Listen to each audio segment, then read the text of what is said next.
Patrice. Bonjour Laurent. J'allais dire quoi de neuf docteur ce lundi 5 février? Eh bien écoutez, on ne va pas tortiller. Le mot-clé ce matin, c'est le mot espoir. Il s'accommode à toutes les sauces. Alors tout le monde a l'espoir de voir Salah Abdeslam retrouver sa langue et parler à l'occasion de son procès qui s'ouvre aujourd'hui à Bruxelles. Ce n'est pas encore le procès des attentats du 13 novembre. Celui-là, ce sera pas avant 2020. Là, Abdeslam est jugé pour une fusillade lors de sa cavalcade. Beaucoup d'éditorialistes nourrissent aussi l'espoir d'entendre Emmanuel Macron parler aux Corses de la France et non pas de l'île de Beauté. Le président de la République est sur place pour rendre hommage au préfet Erignac, assassiné il y a 20 ans au nom de la cause indépendantiste. Et tout ça dans un contexte un peu particulier puisque les autonomistes cartonnent électoralement en ce moment. L'espoir, eh bien, c'est aussi celui qui anime les migrants de Calais. Espoir de traverser la Manche, espoir d'une autre vie, espoir de passer à côté de la castagne aussi. Lisez le reportage de Pascal Charrier dans La Croix. Vous y comprendrez que dans la jungle, qui dit arme dit passeur, qui dit passeur dit pouvoir, et qui dit pouvoir dit violence. Les passeurs, par exemple, tabassent les migrants qui essaient de monter tout seuls dans les camions et qui essaient de ne pas passer par eux.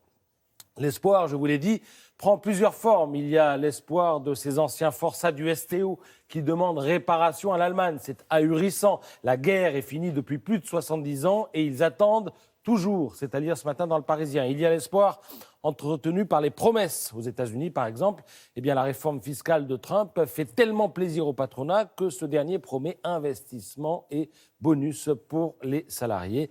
C'est la une des Échos. Les promesses, il n'y a pas mieux pour nourrir l'espoir. Après, parfois, il y a une petite déception. Vous vous rappelez le ministre Le Maire, jurant qu'il n'y aurait pas de nouvel impôt. Il tient parole, mais il se moque un peu du monde car il multiplie les taxes. Alors, l'inventaire est dans Le Parisien ce matin. Taxe inondation, taxe sur l'exploitation des gîtes géothermiques, taxe additionnelle à la taxe sur l'immatriculation, taxe sur les métaux précieux, taxe sur les plus-values, taxe sur le développement des industries de fabrication du papier, taxe nouvelle ou taxe qui augmente. Quelle arnaque! Vous le croyez, il existe même une taxe sur les abris de jardin.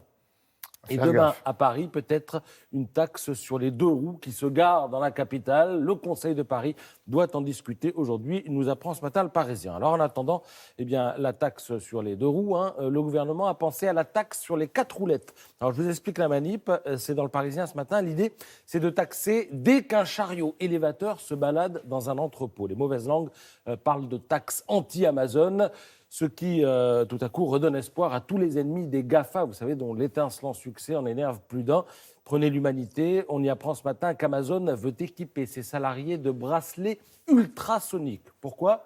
Pour les pister. Alors, si le bracelet est repéré hors de la zone d'action du salarié, eh bien, il envoie des impulsions par ultrason. Voilà, c'est ce que prévoit Amazon, d'après l'humanité. Voilà où on en est. Donc, ça n'empêche pas de garder espoir en l'homme, en l'entreprise. Espoir dans le commerce électronique aussi, car contrairement aux apparences, rien n'est jamais perdu. Laurent, prenez Monaco, mené 2-0 hier sur son terrain. L'équipe monégasque a renversé la table, la vapeur et tous les pronostics intermédiaires en collant 3 buts aux Lyonnais. Voilà, c'est la une de l'équipe ce matin et j'en aurais fini avec ça. Merci beaucoup Patrice.